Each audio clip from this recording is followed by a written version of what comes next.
À toutes et à tous les amis, on se retrouve pour la review de WWE SummerSlam. Et donc, j'avais pas d'image de Hulk Gabriel face à AJ Styles et Moose.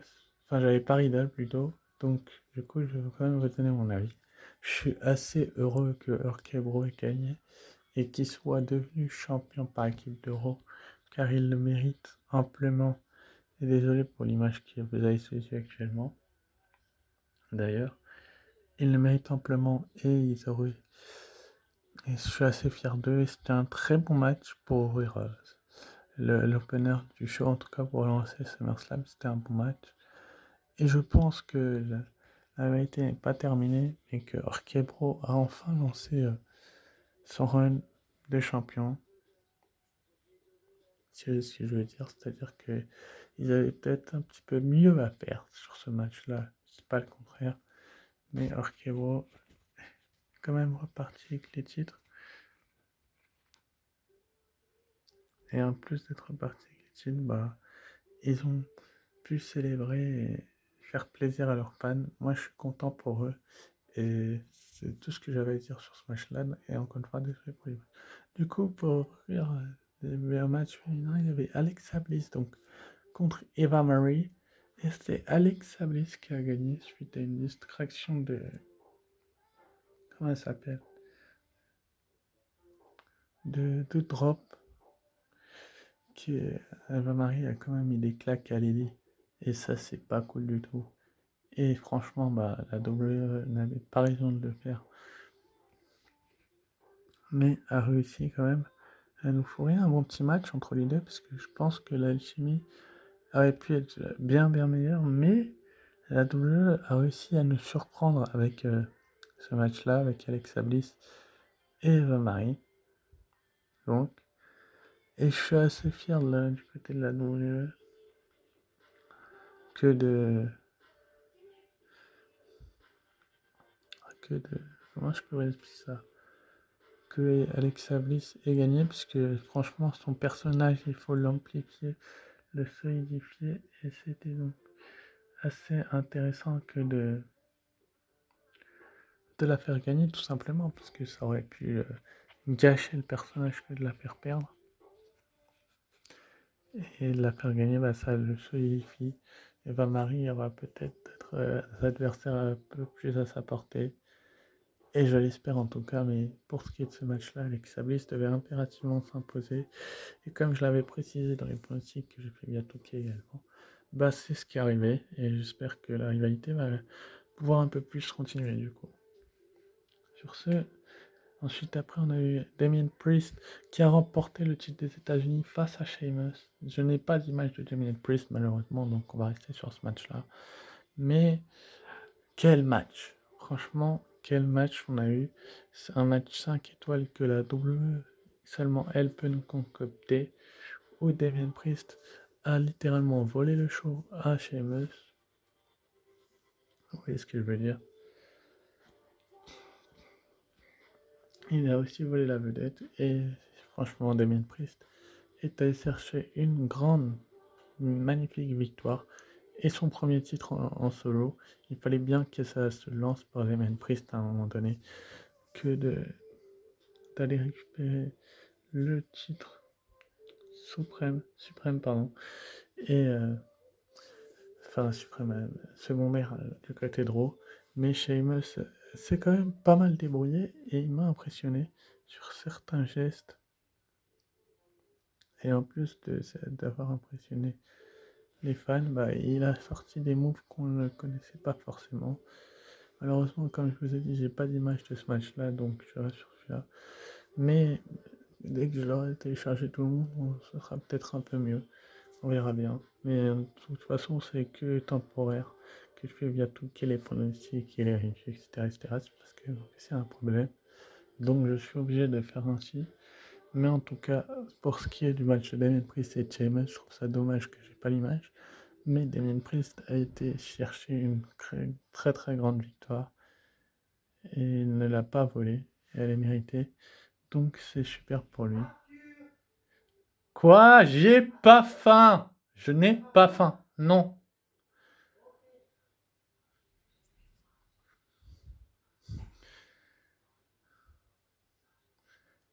Excusez-moi. Donc je vous disais, Damien Priest, en tout cas, a été chercher une grande victoire et un super titre.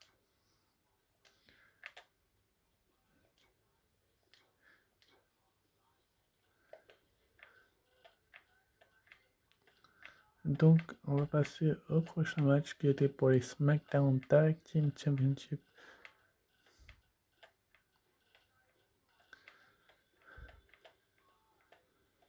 Donc c'était Jay et Jimmy Uso.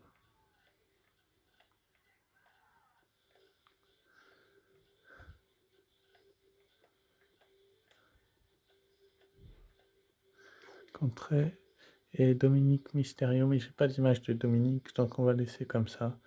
Et c'est donc Jimmy et Jey Uso que je vous les montre plus. On va même pas vous montrer le Baron Corbin qui n'a pas réussi à gagner son match. Lui. Franchement, ça a été encore un super match entre Rey Mysterio et Dominique Mysterio. Et les Usos, quoique je l'ai peut-être Dominique, je vais vérifier. Quand même vérifier. Non, je l'ai pas. Je l'ai pas, je pensais l'avoir, mais je ne l'ai pas. Je suis navré, les amis. En tout cas, les Usos ont été chercher encore une grande victoire et ont réussi à conserver leur SmackDown Tag Team Champion face à Rey et Dominique Mysterio. Je vais y arriver. Et du coup, ça a permis à la WWE de tout simplement solidifier le règne des Usos parce que il n'était pas, comment dire, nul. Je ne vais pas exagérer en disant qu'il était nul, mais il était moyen, ce règne des Usos. Et le fait de l'amplifier permet à la WWE tout simplement de les lancer réellement. Qui peut détrôner les Usos actuellement à SmackDown?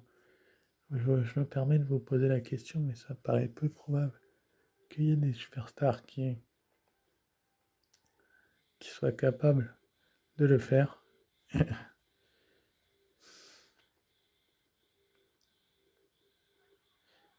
Et c'est vraiment assez sympathique que de se lancer vers... comment je peux expliquer ça? Vers de nouveaux challenges pour les Usos. Il va falloir qu'ils dominent un petit peu plus du côté de SmackDown qu'ils le font actuellement. Mais quand même, c'était un bon petit match. Et c'est tout ce que j'avais à dire là-dessus. Sur ce match-là, en tout cas.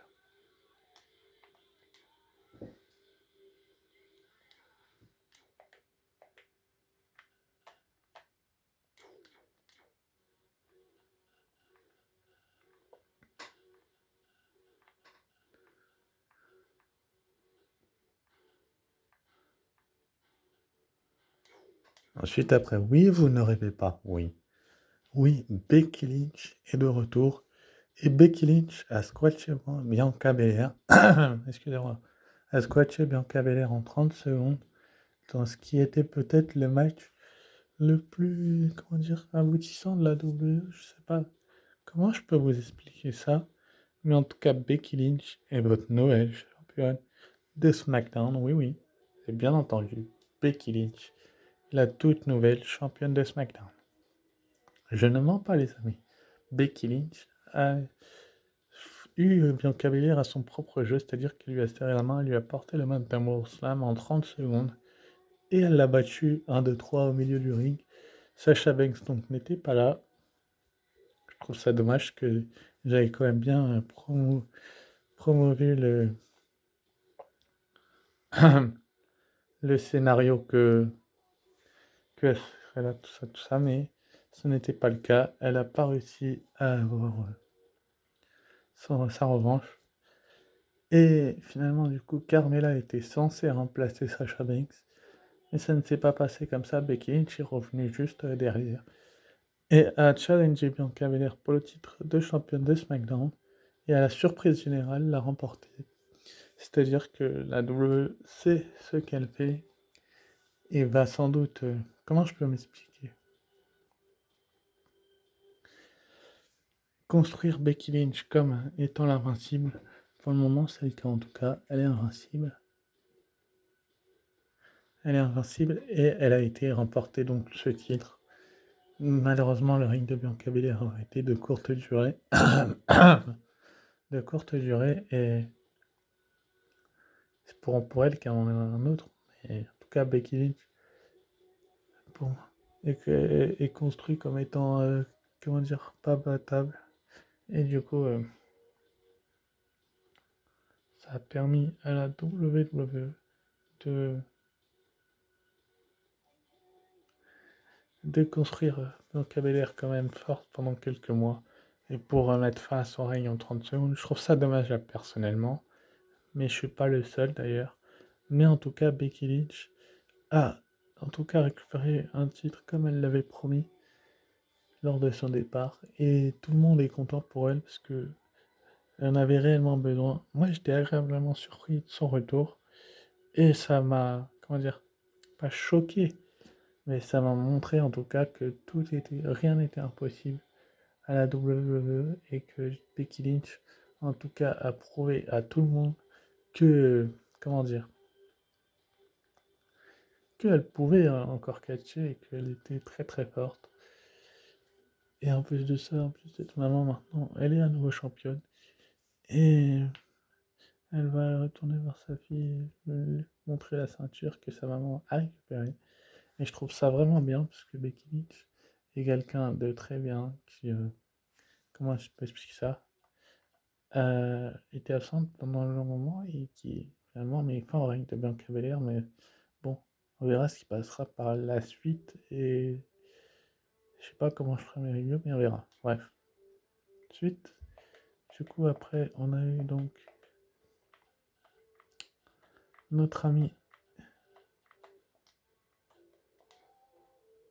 Drew McIntyre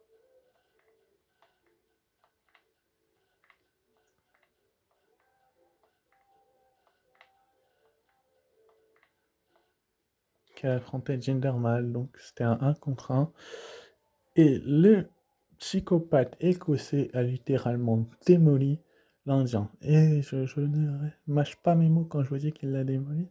Il l'a littéralement vraiment démoli. Et il a... Comment je peux m'exprimer?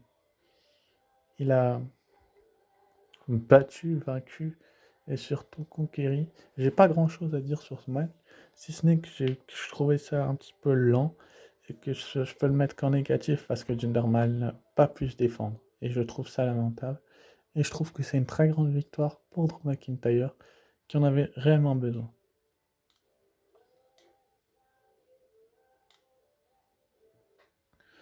Ensuite, du coup, après, on a eu donc le match pour le titre d'Euro féminin. Donc, je vais y passer, je vais y venir. Vous voyez que je vais vite quand même.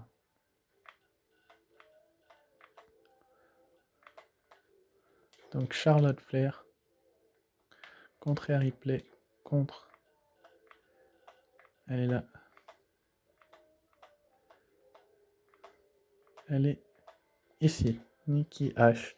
Donc, encore un super match, mais on n'a pas été totalement déçus de ce SummerSlam parce que ce match-là était vraiment superbe. Et la première en plein centre de l'image, donc la reine Charlotte Flair, a répondu de tac au tac, j'ai envie de vous dire, à Becky Lynch est redevenue championne d'Euro. Donc le règne de Nikki H était un règne de transition pour moi. Je trouve ça assez dommageable parce qu'ils auraient peut-être mieux fait de ne pas faire de règne à Nikki H si c'était pour faire un règne de transition. Mais en tout cas, pour ce qui est de WWE,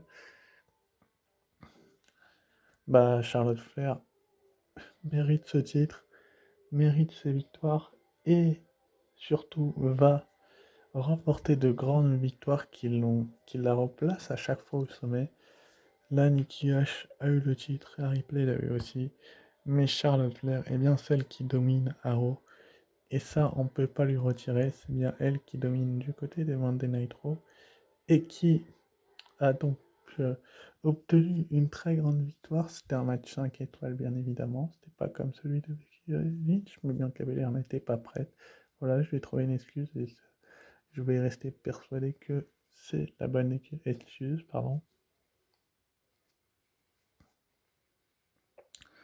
Donc voilà quoi, mais en tout cas Charlotte Flair est votre nouvelle championne d'Euro et sur le devant de la scène également et a permis à la WWE tout simplement de aller sur le devant de la scène avec une grande victoire et avec la domination qu'elle mérite. En tout cas, il faut tous s'agenouiller devant la reine, comme elle le dit si bien. Et donc, elle est repartie avec le titre de championne d'Euro. Et donc, en plus de ça, elle domine. Et voilà quoi, mais on verra bien ce qui se passera par la suite. Mais j'ai été quand même assez fier de ce match-là, de le suivre et de voir que Charlotte Flair n'était pas terminée et que Charlotte Flair a dominé la majeure partie du match, mais pas que. Rhea Ripley et Nikki Ash ont eu leur moment aussi. On verra bien ce qui va se passer ce soir du côté de Raw. Malheureusement, il n'y aura pas de review, comme je suis sur le téléphone et je préfère faire que les pay-per-view. Pour le moment, en tout cas, quand j'aurai ma batterie, tout ira mieux. Et je pourrai reprendre pour les Raw, tout ça. Pour ce qui est des NXT TakeOver, il n'y aura pas de pronostic parce que je ne suis pas les amis. Vraiment. Enfin, je suis, mais c'est très très compliqué d'analyser les matchs NXT. Donc, on a eu ensuite le WWE Championship match. Donc, c'était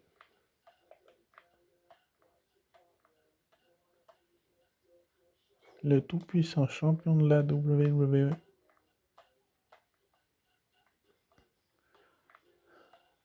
Bobby Lashley, qui affrontait Goldberg. Donc, Goldberg, Lashley, qui est reparti victorieux, qui est reparti champion du monde. Bobby Lashley. Bobby Lashley a détruit Goldberg. Bobby Lashley avait promis de blesser Goldberg. Il l'a fait.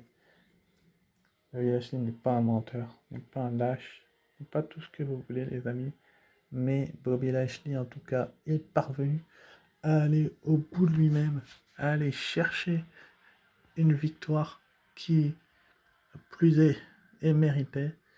Et il a surtout permis à la WWE de montrer que le champion d'Euro dominant de la WWE donc était bien lui et que personne, j'ai bien dit personne, n'était à son niveau. Je l'avais précisé dans ma vidéo pronostic que Bobby Lashley allait détruire, non, allait battre Goldberg et je ne me suis pas trompé. Goldberg a essayé, mais Goldberg s'est blessé. Cage, le fils de Goldberg, a voulu s'en prendre à Lashley. Il a s'est retrouvé au sol également. Et je trouve ça très très bien que Bobby Lashley ait remis et Goldberg et Cage à sa place. Et j'ai hâte de voir Raw, parce qu'il se passera à Raw. J'aurai des analyses quand j'aurai récupéré ma batterie, bien évidemment. Car c'est que temporaire, car je l'ai bien précisé. Mais en tout cas, Bobby Lashley a réussi à battre Goldberg. Et c'est une grande victoire pour lui. Et ça montre surtout qu'il est tout puissant, qu'il est invincible actuellement à la WWE, que personne ne peut le battre. Drew McIntyre a essayé plusieurs fois, il n'y est pas parvenu. Kofi Kingston s'est fait démolir à Money in the Bank, donc il n'y est pas parvenu. Et Goldberg y est passé aussi, qui sera le prochain à vouloir tenter, je viens de tenter de mettre fin au règne du O'Malley. Bref, ensuite, après du coup, on a eu le main event que je vais aussi vous analyser, qui était très très très très bon, j'ai envie de vous dire. Parce que je l'ai trouvé assez bon quand même. Ah bah si, Harry donne, mais bon, tant pis, trop tard.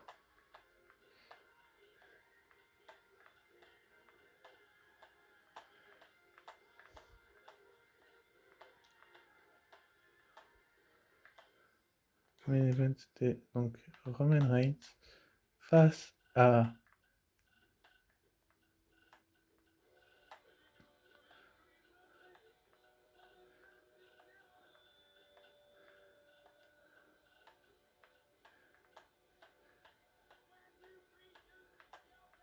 le voici, John Cena. Donc le chef de tribu, l'ami Roman Reigns, les amis, a tenté de récupérer. Non, John Cena, l'ami John Cena, pardon, a tenté de battre le chef de tribu, mais malheureusement pour lui, la WWE, on a décidé autrement. Oh oui. Et pourtant, ce match avait commencé sur les chapeaux de roue. John Cena a tout tenté pour mettre Roman Reigns en dehors de la WWE. Mais malheureusement pour lui, il va devoir retourner à Hollywood. Haha. Ah, j'ai oublié un match, mais c'est pas grave, je vais y passer. Juste après, il était sur la carte également, et il était très bon aussi. Je pense que vous voyez duquel je parle. Parce qu'il était avant ce match-là, justement. Mais en tout cas, John Cena et Roman Reigns ont livré un match 5 étoiles encore une fois. Là, c'était vraiment un match 5 étoiles. Un match digne de son nom où Roman Reigns a finalement réussi à s'imposer avec un spear dévastateur sur John Cena. Et puis c'est à ce moment-là qu'un certain Brock Lesnar a décidé de revenir confronter Roman Reigns et attaquer John Cena après que l'écran a été rendu. Franchement, Roman Reigns, dominateur, ça ne m'étonne pas du tout. Mais qui partent alors que Lesnar est là, ça m'étonne un petit peu plus. Mais c'est WWE, c'est leur produit. Ils font ce qu'ils veulent. Roman Reigns est le champion dominant, il l'a prouvé. Il n'avait plus rien à prouver face à Lesnar, il n'avait pas jeté sur lui, il était fatigué de son match. En tout cas, John Cena, lui, s'est littéralement fait démolir par Brock Lesnar. Deux German suplex, un F5, et John Cena était au sol. Et John Cena ne se relevait plus. Et Brock Lesnar a pu s'en aller. Mais ça, je pense que John Cena ne va pas en rester là. Et que John Cena va immortaliser le moment. Mais en tout cas, ce match-là était très bon.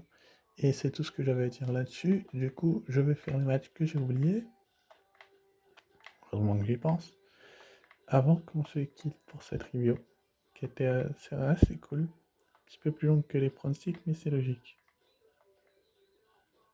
Le voici le match que j'ai oublié. C'était pas Edge Cena.